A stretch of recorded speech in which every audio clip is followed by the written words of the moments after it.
So this is a slightly different segment of the event we're running today for a few reasons. In first place, we're streaming live right now. We're streaming on Stonks to a few hundred people, investors and founders connecting from the different parts of LATAM and from the US and other markets in the world. So we're live on Stonks. For everyone watching remotely, we are here in São Paulo, Brazil, with more than, I think, 1,200 people here in the venue with us for a full-day event about tech entrepreneurship in the region. So the second reason this segment is slightly different is because we will have, for the first time in the day, what I think is probably the most important people that we have today in this venue, which are early-stage founders from Brazil and from Latin America. We heard from Sergio Fogel, founder of the local $8 billion company, many others from the best VCs in the world, in the region, and now we'll hear from seed stage founders of Brazil and LATAM. So as a quick context setting, I'm Tommy Roggio, founding member of Latitud, and I head Latitud Ventures. What is Latitud Ventures? You might, as you heard today from Gene and Brian, at Latitud, we're building quite a weird company, right, if you want. We're building an operating system for Latin American early-stage companies. That ecosystem we're building, that operating system we're building, includes, of course, a big component of education and community, but it also includes a software stack we're building for early-stage startups, right, to help them get to product market fit easier. You know, we're building, among other things, Latitud Go, which is an incorporation product. But we also have a small investing arm. That's Latitud Ventures. So roughly 2 years ago, we started Latitud. We started running these cohorts, equity-free, building an amazing community of very early-stage founders from across LATAM, many of them ideating, right? We started running the cohorts. We started building the products and incorporating them. And we realized we were seeing amazing talent. So we said, why don't we just spin off a little fund? And that's when we set up a small VC fund, Latitud Ventures, roughly a year and a half ago. Since then, we have invested in more than 100 early-stage companies in Latin America, small checks. We are one of the most active tech investors in LATAM in terms of deal volume, not in terms of dollars, of course. But yeah, today you will get the chance to listen from 8 portfolio companies of Latitud Ventures.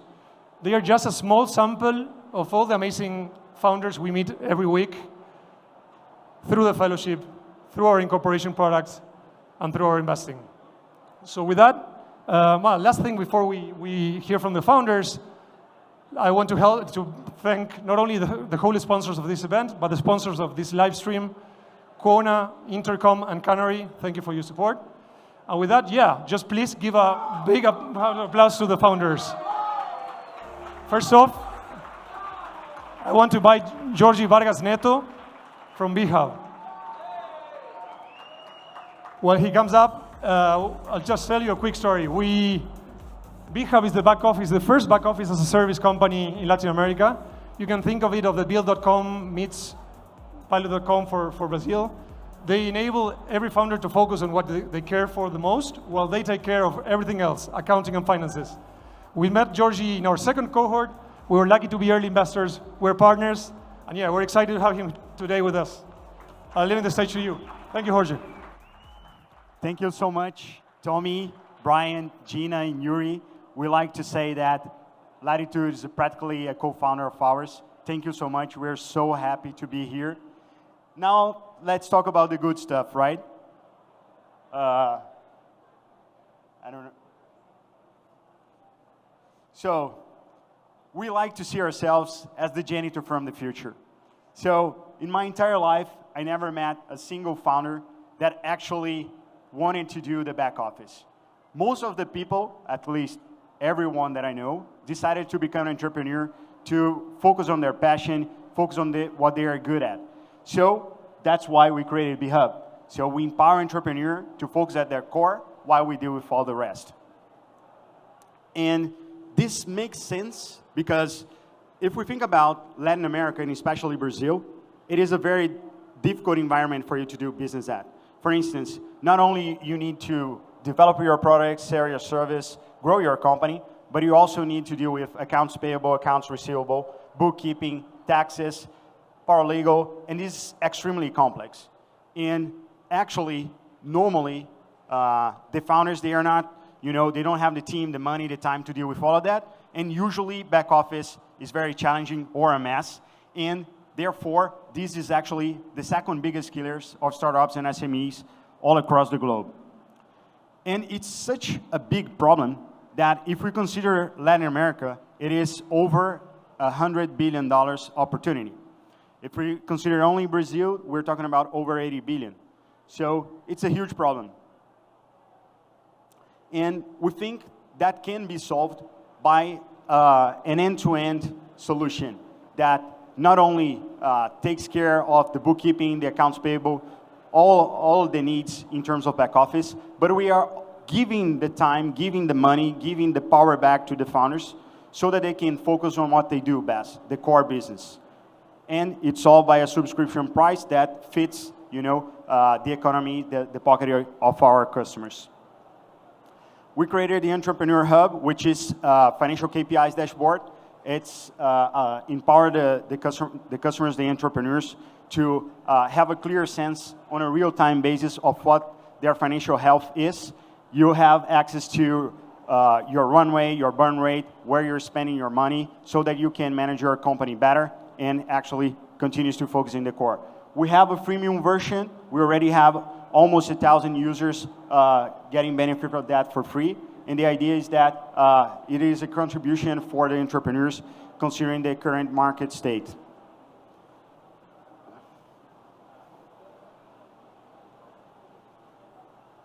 Well, seems... Oh, yeah. So we've been around for a little over a year. We launched the company in July last year. We raised so far 180 million reais divided in 3 rounds. But most of all, we are already helping over 400 companies. We are processing over 70 million reais a month in accounts payable and account solutions. And we actually generated over 20 million reais in economies for our customers because of our services.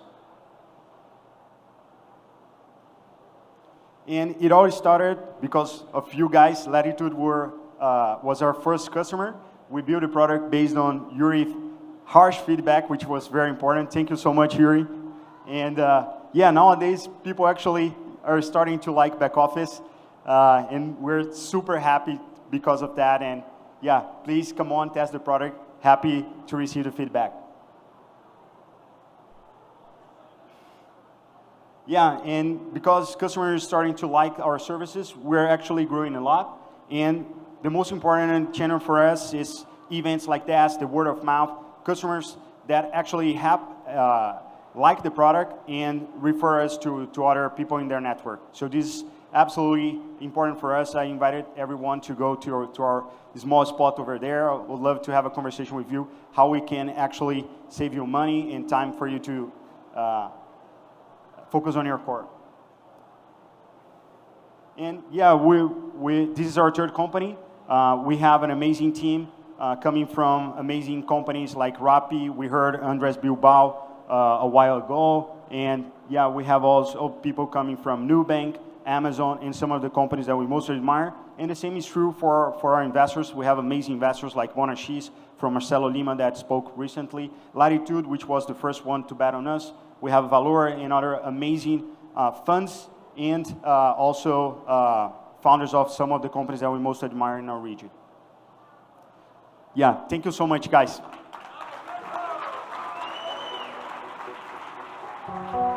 Thank you, Georgie. Amazing stuff. With that, I would like to welcome Andrea Buratini of Dinie. Dinie is building the lending infrastructure for Latin America with an embedding lending solution for B2B platforms and SMEs in LATAM. Susie, Andrea's co-founder, was part of the cohort 0 of Latitude 2 years ago exactly. And we're very proud to be part of their story because of the amazing caliber of the founders, but also because of the amazing impact they can have in LATAM's SMBs. So with that, just let you tell us about it. Please, a big round of applause for Andrea. Thank you very much, Tony. Opa. Thank you very much, Tommy.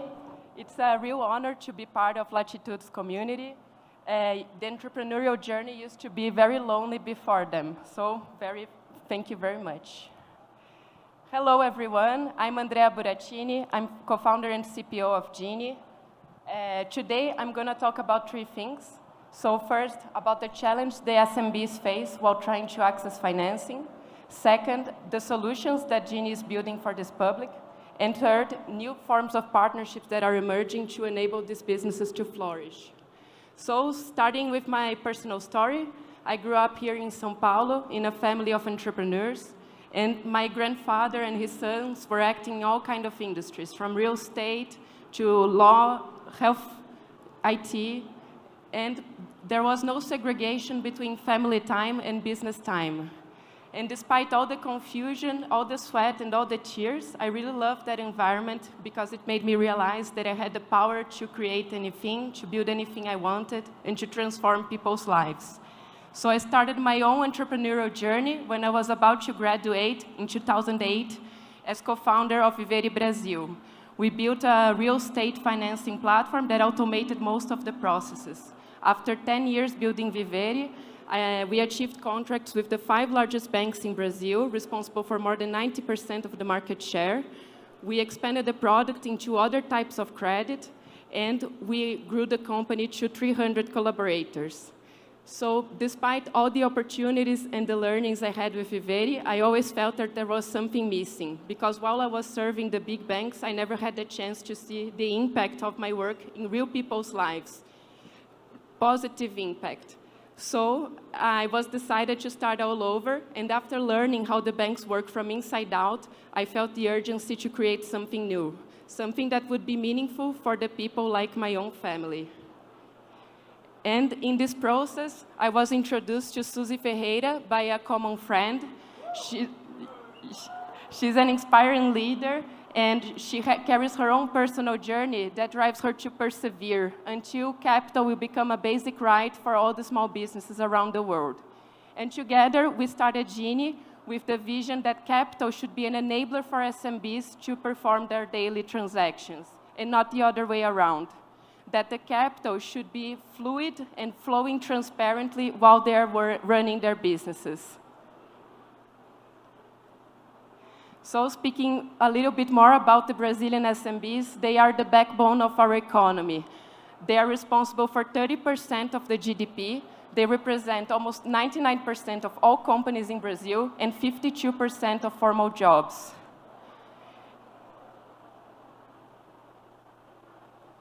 One second.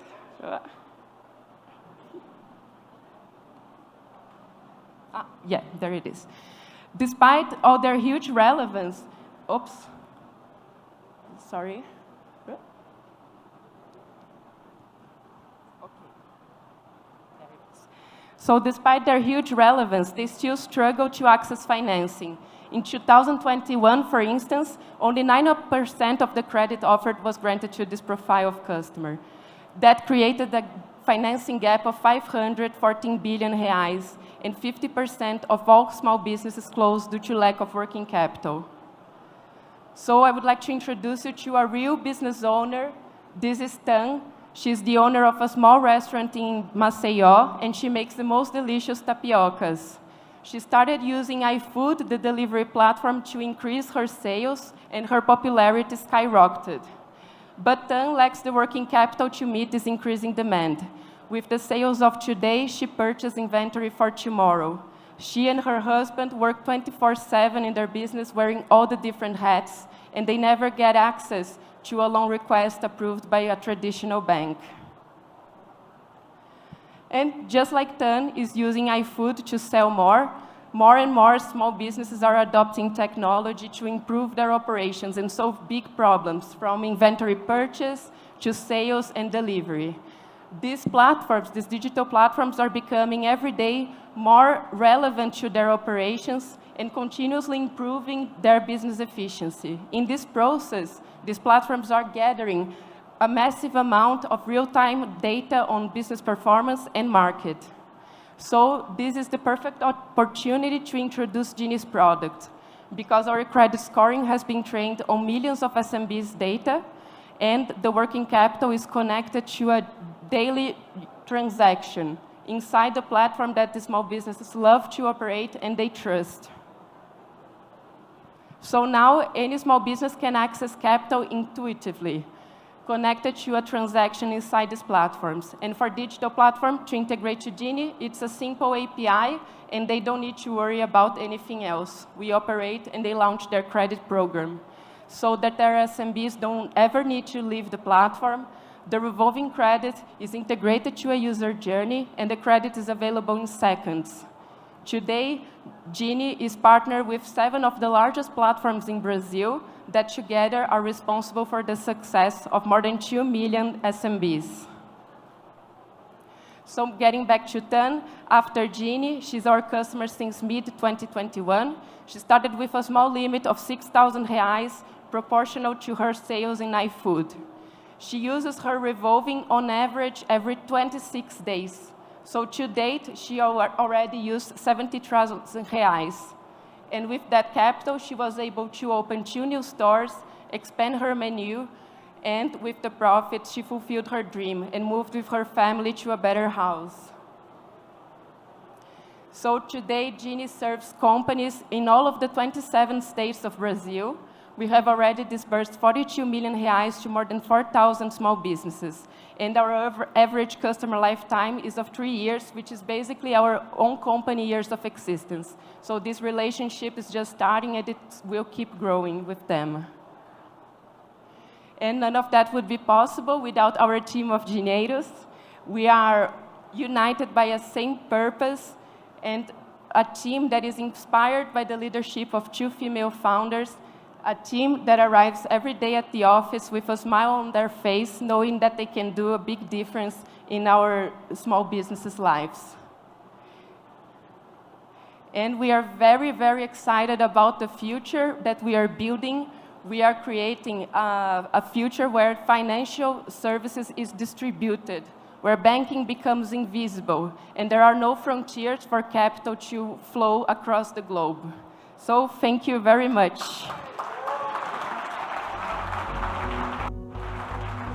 Thank you, Andrea. That's an inspiring vision. So let's talk about education for a minute. Next up, we have Fabio Muniz, founder of Awari. Awari empowers a new generation of Brazilians through cohort-based education in UX and tech. We met Fabio, and we're very inspired by his vision. As you know, in Latitud, we also believe that cohort-based education is the future. So with that, man, please invite us to the world of Awari, and pay attention to the traction slide in his presentation. Thanks, Tommy. Hi, my name is Fabio. I've been helping people learn new skills for almost 10 years now. And I'm here today to tell you about a massive revolution that's happening right now in the education space. This revolution has been underway for a while. It blew up after COVID, and is now driving massive changes across the sector.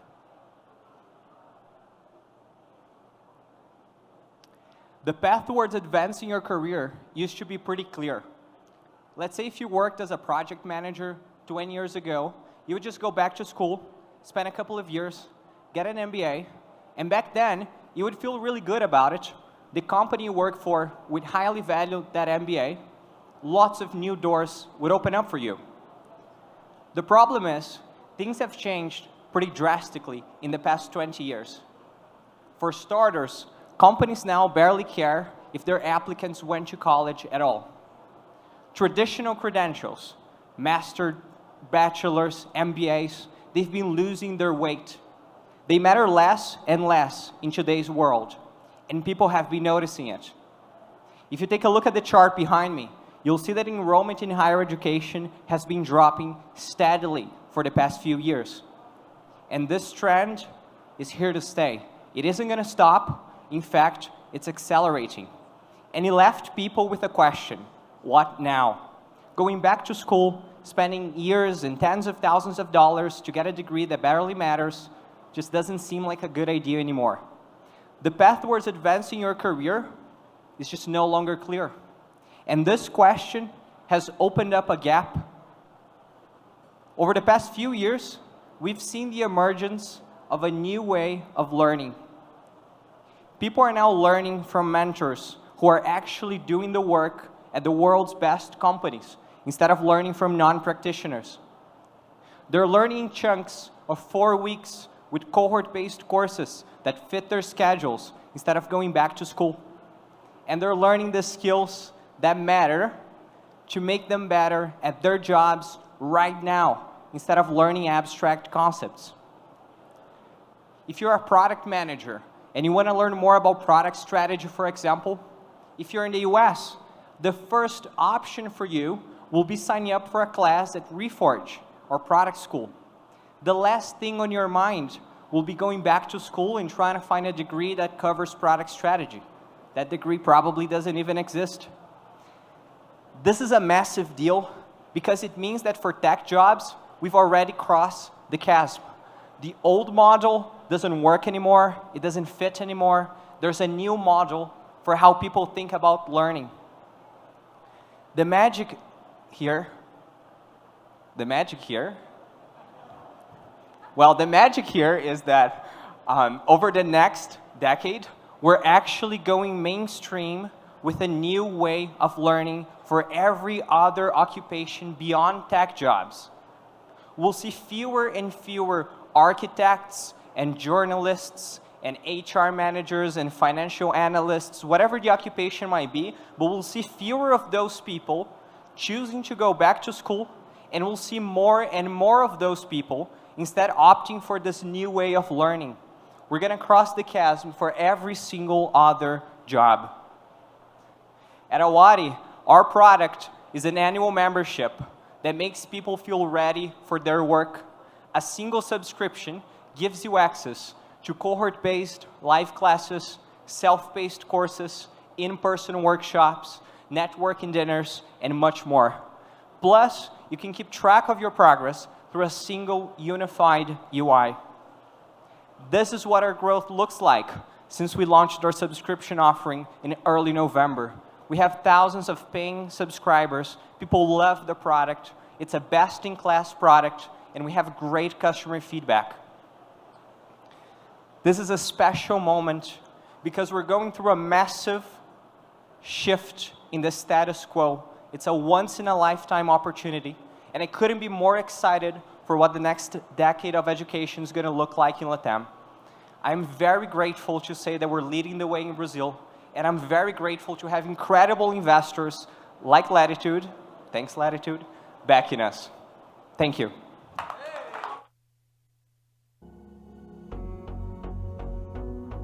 Thank you, Fabio. We love cohort-based education. Next up, my friend Luigi Juliana Rodriguez, founder of CEO of Floki. Floki is a, please, yeah, big round of applause for him. Floki is a SaaS-enabled marketplace connecting food service providers with their clients and the suppliers.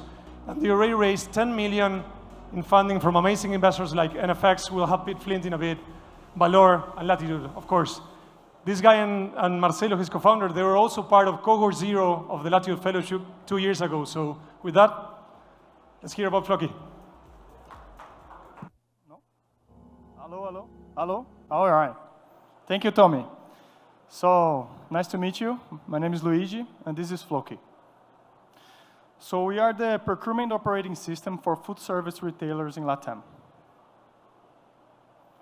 So Floki is a SaaS-enabled marketplace between food service retailers like bars, restaurants, and grocery stores and their suppliers, like distributors, producers, large or small. Marcelo and I are the founders, and our background is with consulting and McKinsey, and MBA from Berkeley and MIT.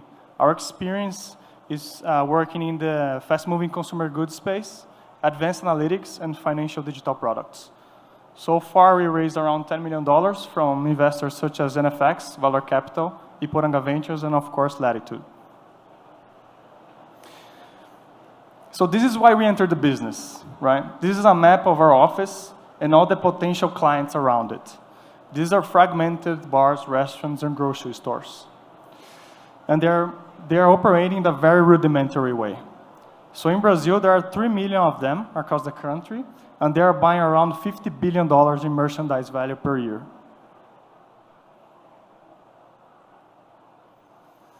And this is how they are managing their most important costs. So at least 1/3 of their revenues is spent towards cost of merchandise, and that's how they're making their decisions. It's a pile of paper and thousands of WhatsApp messages, right? And it's funny that this is even true for very large restaurants and chains.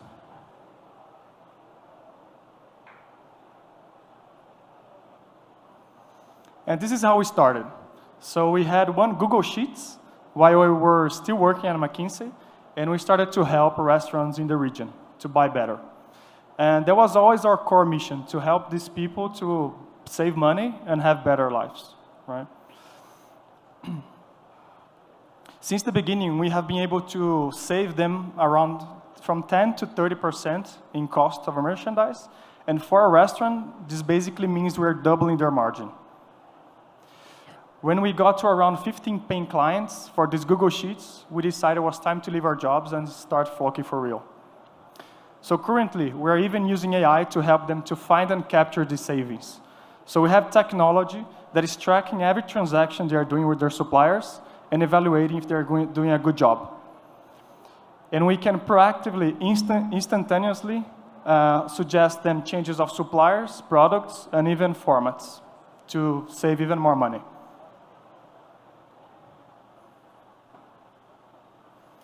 And this is our mission. Our mission is to become this one-stop shop place to solve everything related to supply, where we have the SaaS platform where we deliver insights and workflow management. We have the marketplace. We have payment solutions and support on delivery whenever they need. In a way, we are already doing that with different level of scalabilities, but that's our mission. So this is a very short Floki in a nutshell. Again, my name is Luigi. I'll be around if you want to talk about how we transform this industry. Thank you.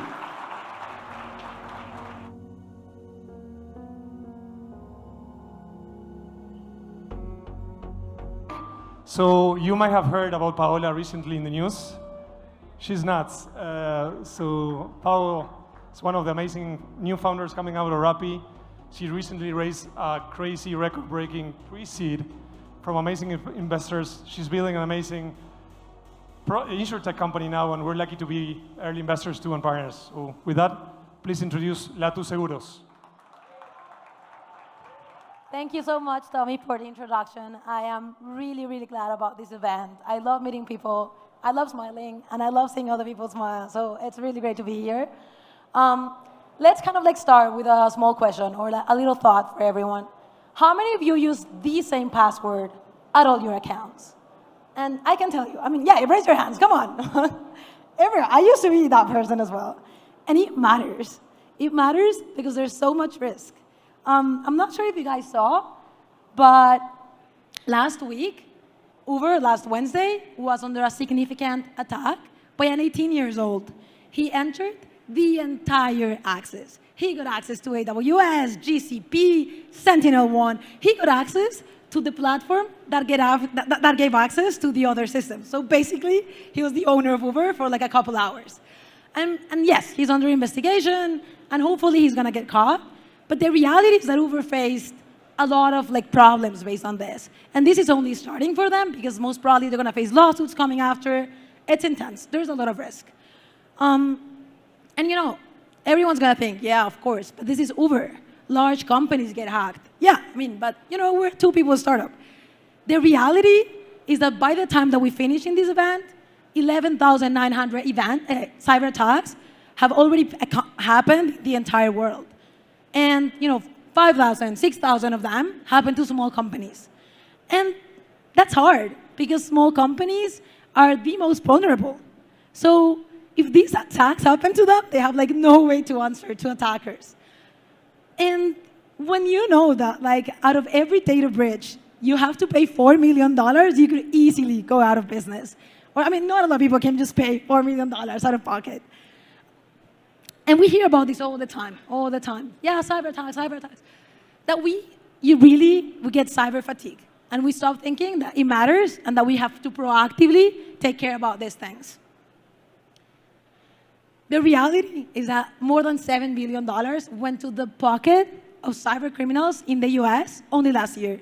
We're not talking about the cybersecurity market size. We're not talking about how much time and effort spent. No. This was money going into the pocket of cyber criminals only in the US last year. I wish we could solve this problem somehow, but it's a really big problem to solve. And big problems can only be solved if we work together. If we work as a community, if we work and create a network where everyone puts a little bit for the moment in which something goes off for someone else in the network. This concept is so cool, but it was invented centuries ago. It's called insurance. And this is why I am so excited about Latu. It's because Latu is about building a network for making other businesses more safe. Businesses are under extreme risks all the time. A lot of exposures. It's not only about cyber. It's about labor lawsuits. In Brazil, labor lawsuits, tax, regulatory claims, everything. And it can all be solved. We can all be more protected so that we can fly higher. Because the network is a trampoline. If I jump here, I can only jump so far. But if there's a trampoline below me, I can fly. And that's what we're creating here. And that's why we are so excited. So, who wants to be part of this network to make things better for this region? I guess, I hope everyone. So, hopefully you guys can visit us, the best team ever, in our booth, get a free risk assessment, see the exposures that your company has, and test our flywheel, and get protected, guys.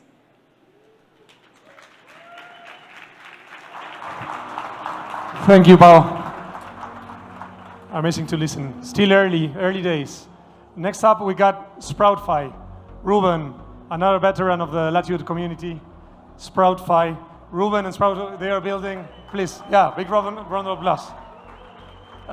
They're building an investing platform developed for LatAm to invest in stocks and bonds in the US. They're doing really, really good stuff in terms of the products. And again, it's one of those cases where he was an early fellow. He's been mentoring fellows for a long time, being an amazing ambassador on the ecosystem, and we're very excited to be small investors and to have him today as a sponsor. So if you don't listen to this presentation, then you can check their stand in the back. Please, introduce us to Sproutfi. Abrazo. Thank you, Tommy. Let me start by saying that, Maciel, where are you? Acá. Thank you for your pep talk before the session. You basically said if you get nervous, just go like this. Stand up there like that. I'm not going to take that advice, though. So my name is Ruben. I am the co-founder and CEO of Sproutfi, not to be confused with Spoutify. We are here at Sproutfi to make investing and wealth creation more accessible, inclusive, and fair to everyone in Latin America. That sounds very lofty. What the hell does it mean, right? For us, this is an important mission. It's an important mission because today, when you look at the investing landscape in Latin America, only about 2% of the 660 million people in our region are saving or investing in any type of financial product. I saw this firsthand growing up in the US as a son to immigrant parents. My parents worked hard for many, many years. And I worked hard with them alongside. I never got to see Saturday morning cartoons because my father would get me out of bed at 5 in the morning. Come on, let's go, we're gonna open the bodega, which is the equivalent of your paderia here. And so we saved money, but I recall when I asked my father, how am I going to pay for college? And you are not gonna believe this. This still happens. In 1998, I'm dating myself here, he sent me to my uncle's where my uncle pulled out a box, a brown paper box, and it was full of cash. And that was our savings and our investments. It still wasn't enough. I ended up having to join the army. Thank you, Uncle Sam. But the thing is that solving the investment challenge is not just about providing access. It's not just about saying we're going to build the next Robinhood and allow people to open accounts and start investing. Because the reality is that the vast majority of the people that are coming into the market today that have a desire to start investing are first-generation investors. They're just like myself. Our parents and our family members and maybe even other friends don't have any experience. And this is what we see in Brazil and Mexico and Colombia. Heck, we see it in the US and in other emerging markets, right? So providing access without helping people learn and discover opportunities really doesn't solve the problem. And this is where we come in. What we've learned after hundreds and hundreds of interviews and from different market studies and seeing how your retail investor behaves is that how people invest today has significantly changed from the past. Investing used to be a solitary journey. It used to be you would read the newspaper, you would read a book. If you were fortunate enough, you would go to a financial advisor, and they would guide you. But today, what we see is that investing has become deeply social. And so, in our own lives, think about when you learned how to invest in crypto, or when you first learned about crypto, not even investing, when you first learned about it, right? You probably learned from asking a friend who knew a little bit more. You probably learned by joining a group on WhatsApp or on Discord or some other social network. And so what we're seeing is that the way that people are learning to invest, the way that people are discovering investment opportunities, developing the financial muscle is through a community-driven approach. And that's why at Sproutfi, we've set out to create Latin America's first social investing platform. We are here to provide our customers with the tools, the community, and the support so that they can achieve their financial goals. And we do this through a platform approach. We are focusing on first helping our customers to start saving. Start with as little as you can today, which is basically $1. Start investing so that you can start making that money grow and develop multi-generational wealth. And providing people the tools to manage their finances better. And we do this we focus today on providing access to anyone in Latin America to invest in the US markets.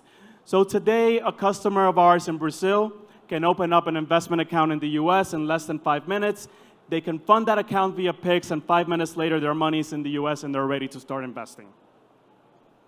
We've assembled a world-class team.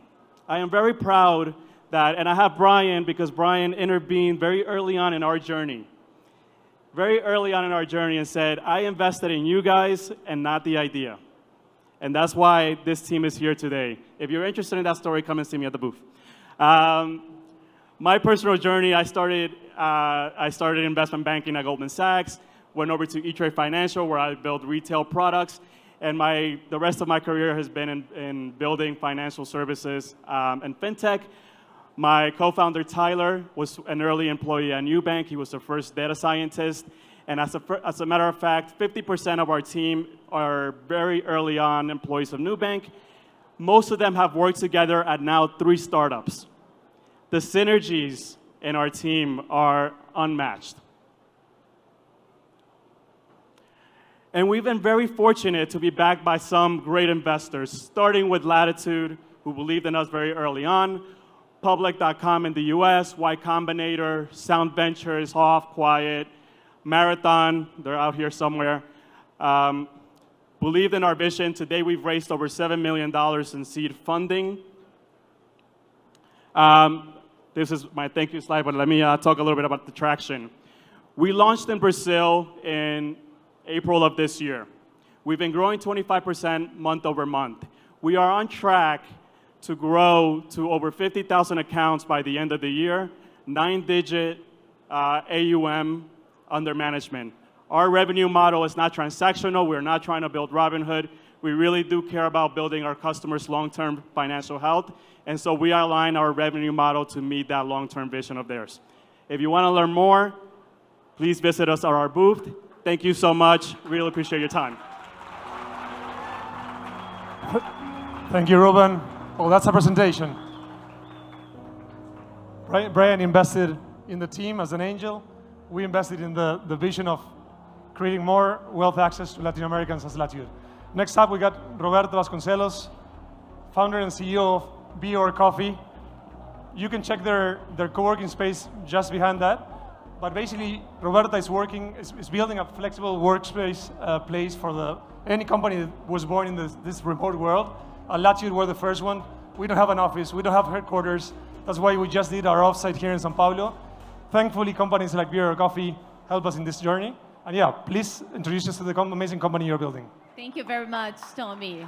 Hi, everyone. It's a pleasure to be here today. I would like to start first thanking Brian and Tommy and Latitud. And I also would like to start by asking a quick question. Who here has adopted a remote model of work? Wow, everyone. But who also needs an office to work from? It can be once a week, twice a week, or every day. I do, we all do. And how can you solve that problem for every employee of your company in a flexible way? So we do that for you. We are BeerOrCoffee, and we make hybrid work. So we are a workspace on-demand marketplace. Basically, in one side, sorry, I didn't introduce myself because Tommy did. I'm Roberta, CEO and co-founder of BeerOrCoffee. I'm also from Minas Gerais, the Pão de Queijo Mafia. I don't know who knows it in Brazil. And so basically, BeerOrCoffee is a marketplace of workspaces on demand. In one side, we just sell to companies. We are a B2B marketplace. We have employees of those companies that can find and access a network of workspaces around Brazil and now in Mexico City as well. So we have a network of 1,500 workspaces in 200 cities in Brazil and Mexico City. And from private office, meeting rooms, or hot desks, you can use it and pay it per use in a monthly or daily basis. So we have about 100,000 users, which are employees of companies using our product right now. Those are some of the companies that work with us right now. We have many good cases I'm going to tell you in the end of the presentation.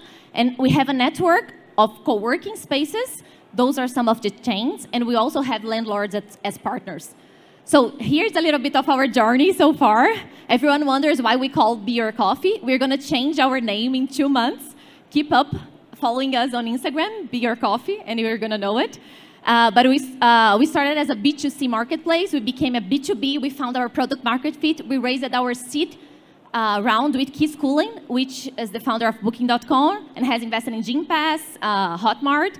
And we just raised, in the end of last year, our Series A round with Kazek and Valor of $10 million, and also Latitud was part of it. And those are the people that we are very glad to work with. They're amazing people that we learn every day from them. So I've been working with startups since 2009, with being an entrepreneur since 2013, and working with my brother, that is my co-founder, since 2013. And we have right now an amazing team of 160 people. And I say that every day because I believe it. And we have the honor to live what we believe every day and have work-life balance using our own product to grow. And we were born to solve a huge problem because everyone needs an office. You all raised your hands. But not every company is doing that in the right way. We also know, we saw the research of Atlantico about remote work. Everyone needs flexibility. We want that. If you go to a job interview right now, first thing that people are asking is, what is the work model of your company? If you're not being flexible, you're going to lose that talent. But so we want to fit our work into our life. Before, people used to fit their life into work. We would choose the place we would live based on the place which our office was. But I don't like to live in Faria Lima and pay an expensive rent. You know, I want to live in someone close to the nature, for example. So right now, people want to fit their work into their life. But you need a proper space to meet. You don't want to go to all that pain of renting a space, spending CAPEX, renting, managing facilities. You want to use that as a service. Because companies, if you guys here, you are a founder and you rented an office before the pandemic and you have vacancy, you are really mad right now. Because office can be the second biggest expense after wages. So how can you do that in a smarter way? And still having spaces for people of your company to meet and build a strong culture. We're social human beings. We need to meet each other in person. That's why this event is amazing. We're meeting, we're talking, we're exchanging energy. And how do we do it? So before it, I'm just going to give you first a quick overview about our market. So we have about 3.5 billion people that work in the world every day. In the knowledge economy, it's about 750 million people. Imagine those people working just 2 days a week outside of their homes. So this is the market that we are targeting. And if we talk about the commercial real estate market and the disruption that we are bringing to the market, because you don't have to own something, you can use it as a service. We are talking about flexibility. And the flexible offices are just growing in this multi-trillion-dollar market, which is the commercial real estate market. So it's about 3% right now, and until like 4 years will be 30%. So we grow in a market that grows, and we help that market grow. And so we deliver office as a service to our clients. That was the way that we used to rent office in the past. That's the way we believe it should be right now. Like you have one platform where you can do everything, you can manage everything, and also you can do it in a flexible way. So you have a flexible contract, you have one-stop shop platform where you can have office close to your employees, you can have your own hub, but in a smart way, so you can see how people are using it, you just pay for what you're using, and you have everything centralized in one technology. So that's the model that we believe, hub and spoke, and better, this is the savings that we can bring to companies, up to 50% comparing to traditional rentals.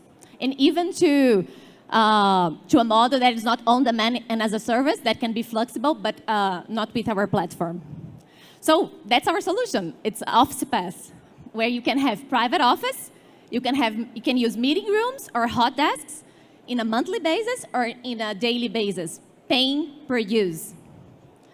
And the benefits, we have we optimize costs, we optimize time, you focus in your core business, and we scale with you. We love to do the analogy with the servers of Amazon, for example. Before, you used to have physical servers.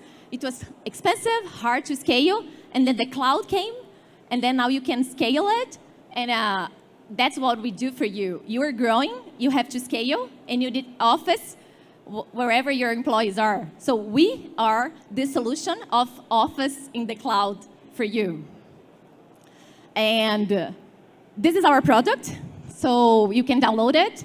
App Store, Android, you search, you book, you work, you have an amazing day, you meet your teammates, and you can have your own office as well.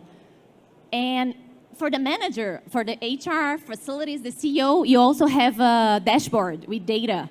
It's important to have data to make smart decisions, to see if people are actually using it, the level of satisfaction, productivity, to add members to use it. And the best thing, we add office where you need office. So if you hire someone in a city, we will monitor that and have an office close to your employee for you. This is our business model. So we are a three-sided marketplace.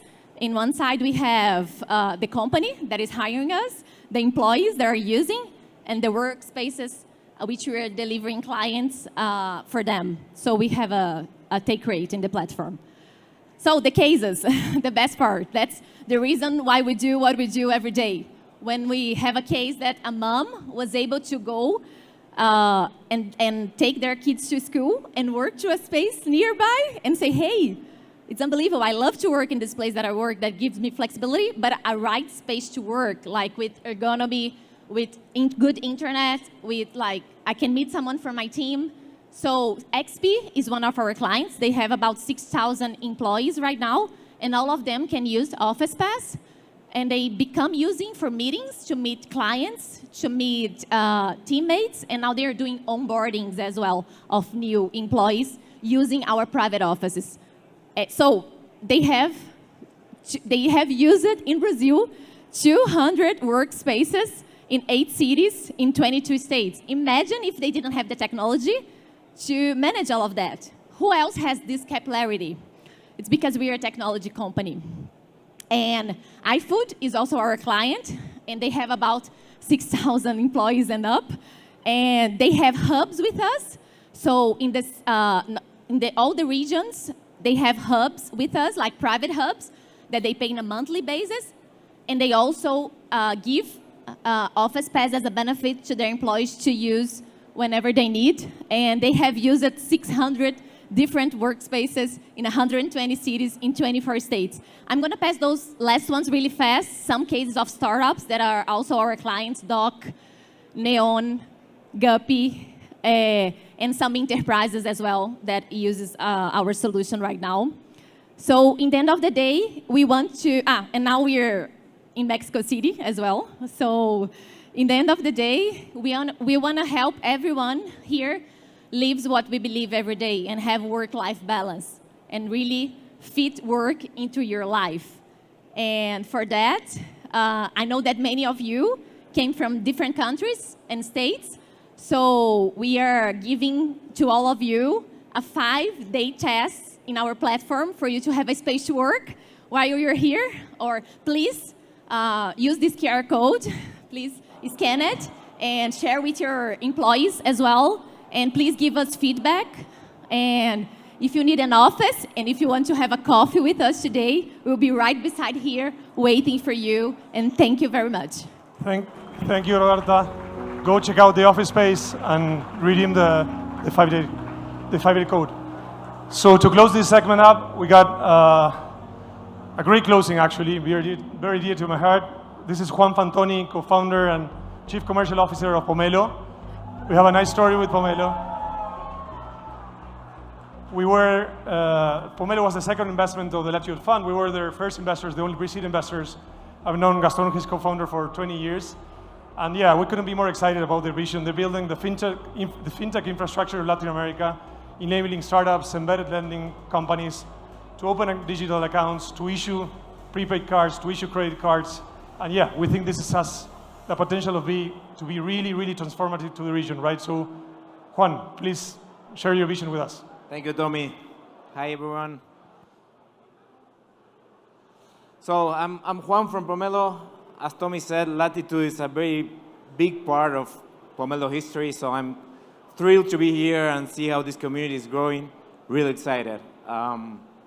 So Pomelo is building the new fintech infrastructure in Latin America, and we're starting with cars. A lot of big words, right? In a continent where half of the people, 300 million people, do not have access to financial services, fintech will play a key role.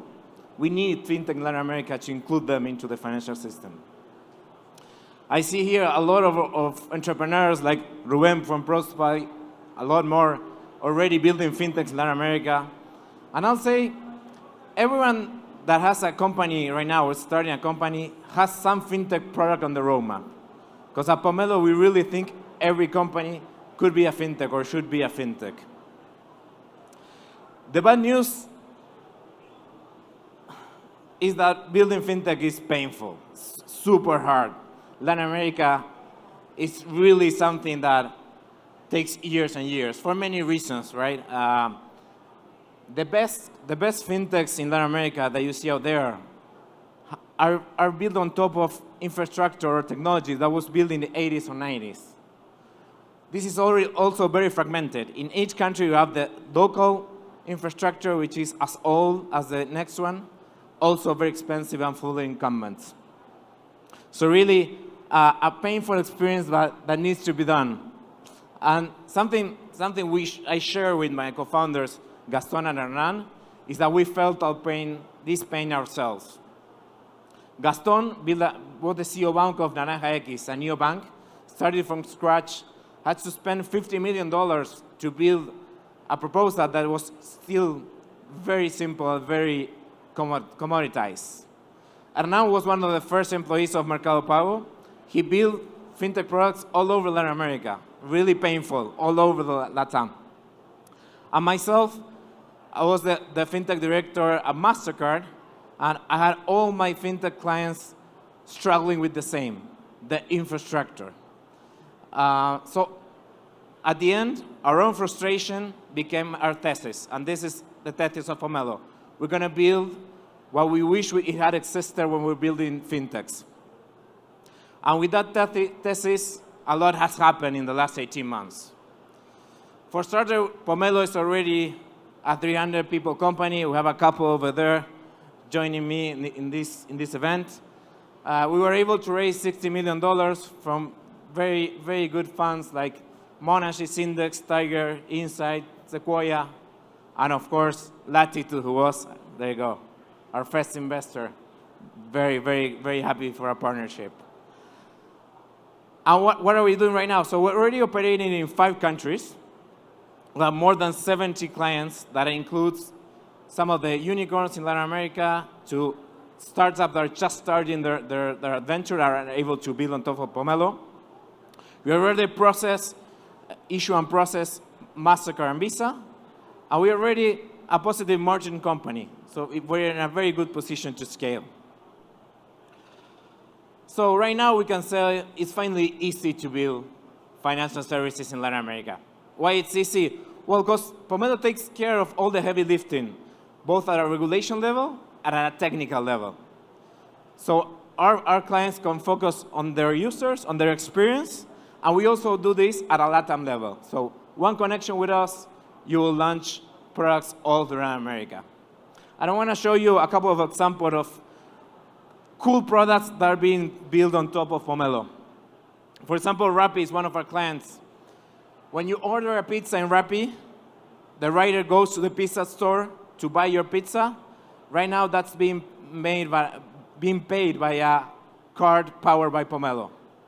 This for Rappi was a big deal. It made their operation very efficient, reduced fraud, and also it's a new revenue line for Rappi. Part of their operation and a revenue line. Very cool product. We also have AgroToken, new company. I love this picture. New company. AgroToken, they're tokenizing commodities like soybeans, sunflowers, wheat for farmers. You can't get a more farmer look like that, right? That's Jose. That was the first wine bought with tokenized soybeans, right? That was done by a card powered by Pomelo. Again, very different use case, all built on top of our technology. And another example is what we call the crypto card. So every crypto wallet in Latin America either has a card or is thinking of launching a card. I'll say 80% of those are going to be built by Pomelo, like Bitso, Bello, Wenbit, Satoshi. What this card allows is that if someone has crypto on their wallet, they can just buy coffee using their crypto, right? Connecting the crypto world with the traditional finance. So that's all for now. If you want to build fintech, we have a booth over there. We really want to know what you're thinking and how we can help you. Or you can scan this code and we'll get in touch with you. Thank you very much.